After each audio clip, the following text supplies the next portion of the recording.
Monkey. What's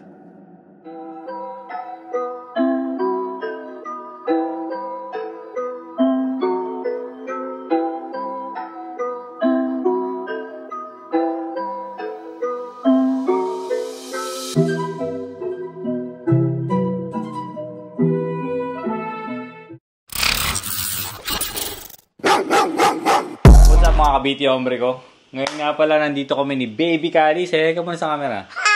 Para share lang namin kung ano yung iba't ibang uri ng tags ng sige, bilot natin mo. Okay? Yan, ang tags daw ng mga MLB Black Domes na na-experience natin. Syempre, kung makikita nyo, hawak natin ngayon. So, ipapakita natin yung kaibahan nila. Syempre, konting kaalaman lang. Pucha, may mic pa. Bago yan. Gamitin natin yan. Shoutout nga pala sa nagbigay nito. Syempre, ang Norcal Kababayan Group. Ni Sabrina Cordoba. Ayun, no? Ayun, let's go. So, ayun. Meron tayong tatlong uri ng Black Domes natin. Syempre, kung hindi nyo nagtatanong. McDonald's. Suot mo yung sombrero mo. Ha? Suot mo yung sombrero mo. Hindi yan. Yung isa, yung sa'yo. Ito. Yun. Tapos, Ito. yun,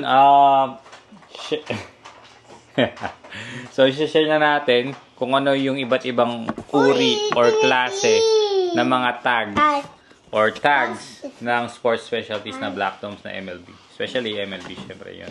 Yun yung 40 natin. So, yung mga normal, syempre, unang-una, intro na natin to. So, meron tayong Texas. Syempre, kung di nyo natatanong, letter T. So, papakita natin yung loob niya. Green underbrim. Kung di nyo natatanong, so, dalawang klase pala yung underbrim ng mga MLB's Black Dome. Especially, yun, yung, Hey! Put it like this! put it like this. Okay. So, dito, put it na dito na.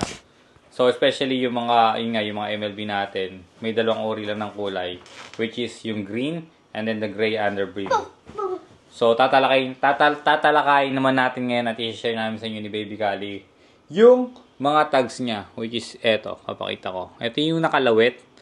So, ito yung parang popular na tags ng mga MLB or lahat ng mga sports specialties, especially yung mga plain logos. Yan. Yes, baby. Yeah, ito yung tag. Turo mo. Ito, ayun. Yun. So, meron tayong nakalawlaw dito. Kung di nyo napapansin, ito yung parang... yan. Susunod yan, baby. Ito yung nakalawlaw. And then, ipapakita ko naman sa inyo yung isang uri naman, which is, meron tayong Cubs at, yun. Ito yung nakadikit. So, maraming nagtatanong kasi sa akin na bakit ganito, bakit nakalawlaw, bakit ito nakatali. I mean, nakatahi. So, yun nga, base sa experience ko, maraming klase or labas, especially siguro by year, yung kanyang labas ng mga getong klase, iba't ibang klase, or syempre, iba't ibang gawa, especially yun nga, made in Korea, and then, Costa. So, yun, ito yung isa sa mga tag na makikita nyo. Kung ma-experience nyo yung mga MLB yan, ito yung dalawang tahi. So, bago tayo mapunta sa mga fittings, tapusin muna natin to. At ito yung pinaka-the best para sa akin based on my experience, syempre. Ang Gen Merch. So, tinatawag siyang Gen Merch. So, genuine merchandise. So, yun. Ito yung malaking tag naman sa side niya. So, kung mapapansin nyo, kasama niya na yung MLB.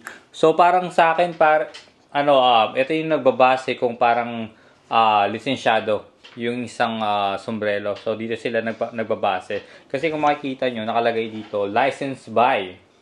So, official license pala. So, hindi pala license. Official license by MLB Sports Specialties or Baseball League.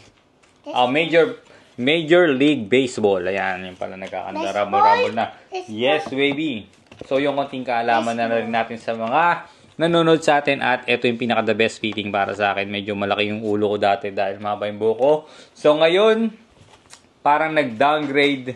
At, syempre, nagpagupit na tayo kung nakita nyo sa isang videos ko. Yun.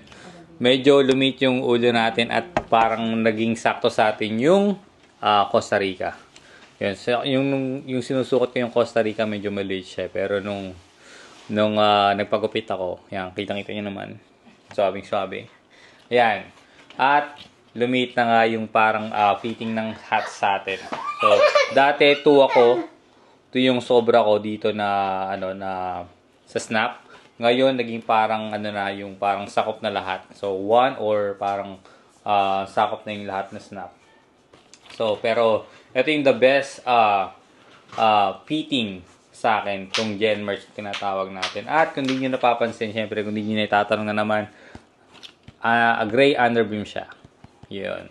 And then base naman sa tela, Kali, can you get that hat? Dali. Yan. The hat, please. Can you hand it to me? Yan! Give it to me.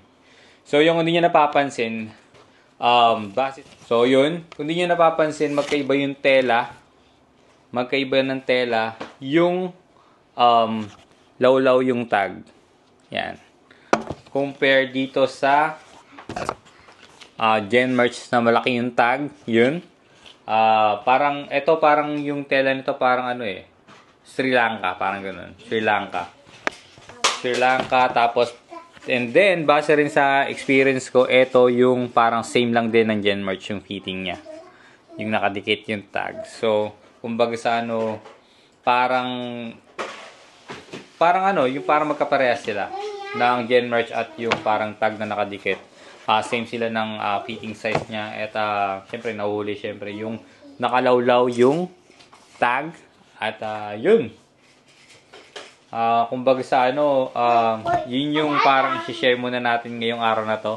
At syempre, yun, baby, dito ka. Dito ka. Medyo makulit tong batang to. Talagang, say ka muna kasi. Hi! Yung sombrero mo, pakita mo yung fit ng yung fitting ng sombrero mo dito. Show it to the camera. Dito. Dito ka. Yan. So, yun nga, si Baby Kali, anong tag niyan? Ayan, may iba't ibang siya, tag din. Gen Merch din siya. Pero siya, by Outdoor Cup naman siya. Nakakatawa. Made in Bangladesh. So, OC. Hindi, OC Dogs. Yan. So, ito yung kanyang parang daily hat niya pag lumalabas kami ni Baby Kali. So, yun. Yun, na-share ko lang sa inyo ngayong araw na to kasi parang naisip ko lang kahapon para syempre mag-build din yung ating yun, itinatawag na engagement nga. At yun siya to sa maliit na mic na to nakakatawa. At yun, so next naman Kali, ano yung gagawin natin next? Ipapakita naman natin yung Coach Cup naman yung tatalakayin natin sa susunod. Pero sa ngayon, ito muna yung pag-uusapan natin at ayun, sana may natutunan tayong araw na to. Siyempre, yung mga datihan dyan, alam na nila to. Pero siyempre, palaging everyday may bago So, may bagong parang gustong... Yes, baby. May bagong kaalaman tayo. So, yun. Check natin palagi yung mga natin, yung mga binibili natin. Especially, siyempre, huwag kayong maiyang magtanong. At tandaan, mas marunong ka nagtatanong. Let's go, Bricks. Parang ako ng Cavite, hombre. At kita-kits tayo. Hup hup!